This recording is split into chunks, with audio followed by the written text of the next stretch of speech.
प्रभु यीशु मसीह के सामर्थी नाम में आप सबों को जय मसीही। अजीजों, आज के मनन का भाग हमने लिया है जो आपको मुझे मिलता है यूहन्ना रचित सुसमाचार अध्याय 13 उसकी 26वीं आयत पर लिखा है। यीशु ने उत्तर दिया, जिसे मैं यह रोटी का टुकड़ा डुबा कर दूंगा।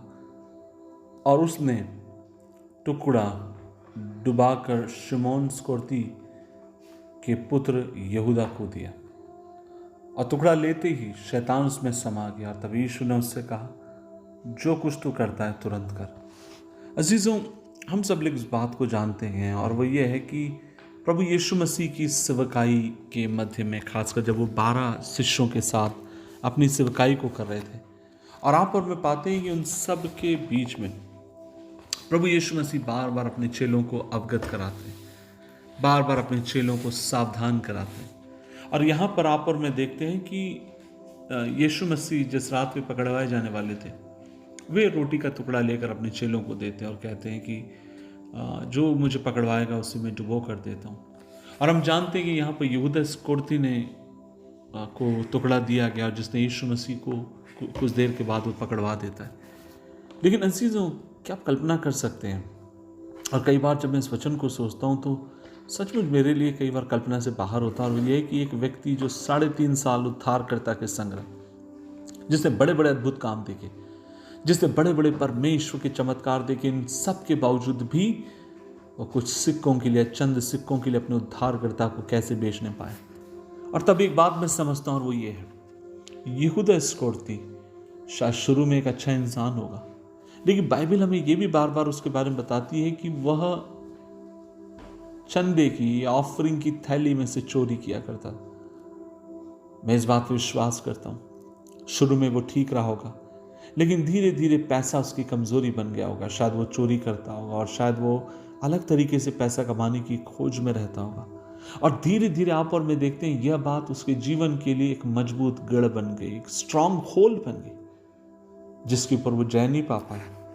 और जब वो जय नहीं पा पाया तब आप और मैं देखते हैं वो क्या करता है, यीशु मसीह को बेचने के लिए तैयार हो जाता है।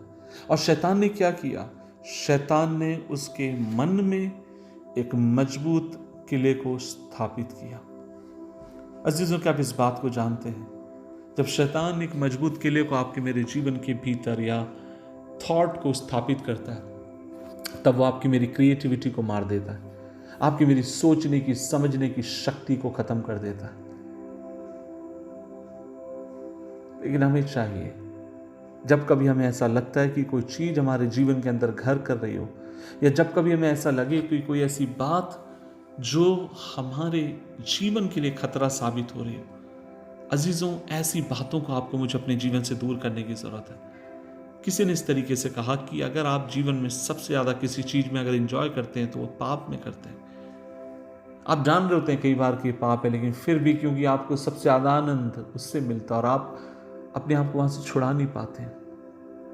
आज मैं आपसे कहना चाहता हूं, मुझे नहीं मालूम आपके जीवन में ऐसा कौन सा स्ट्रांग होल्ड है जो आपको प्रभु से दूर लेके जा रहा है। शायद पैसा होगा, शायद लड़की होगी, शायद लड़का होगा, या हो सकता है आपका बुरा विचार, हो सकता है ऐसी थॉट प्रोसेस जिसके ऊपर आप जय नहीं पा रहे, हो सकता है आपका ऐसी चीजें जो बहुत छोटी सी शुरुआत हुई लेकिन आज एक मजबूत गढ़ में, किले में बदल चुकी हैं और जिससे आप उभर नहीं पा रहे। आज मैं आपसे कहना चाहता हूं, ऐसी चीजों को आप प्रभु के क्रूस के पास लेकर आइए, ऐसी चीजों को परमेश्वर की उपस्थिति में आप लेकर आइए, ताकि सर्वशक्तिमान परमेश्वर आपको अनुग्रह दे, उस बात में से आप जय पाए, उस कमजोरी में से आप उभर कर आए और उसके लिए एक मजबूत हथियार बनकर आप इस्तेमाल हो। दुआ करें, प्रभु जी, हमने यहूदा इस्करियोती के जीवन को देखा, जो तेरे साथ रहने के बावजूद भी प्रभु जी तुझे समझ ना पाया और चंद सिक्कों के लिए वो तुझे बेच देता है। हम जानते हैं परमेश्वर, उसने अपने जीवन में कहीं ना कहीं शैतान को अवसर दिया और शैतान ने एक बड़ा घर या बड़ा किला उसके जीवन में बना लिया। प्रभु जी, हम भी कमज़ोर हैं और कई बार हम इस तरीके से करते हैं, लेकिन हम तुझसे दुआ मांगते हैं कि तू हमें ऐसी कृपा दे, हमें ऐसा अनुग्रह दे, ताकि इन बातों के ऊपर हम जय पाएं। जैसे पौलुस कहता है कि परमेश्वर के विचार के विरुद्ध में, कल्पना की ऐसी कोई भी ताकत है, उसे हम बंदी बना लेते हैं मसीह का। और खुदा होने दे हम भी ऐसे विचारों को तेरे नाम से बंदी बनाएं ताकि हम तेरी सेवा और मजबूती से कर सकें। यीशु मसीह के नाम से मांगते हैं, आमीन, आमीन, आमीन।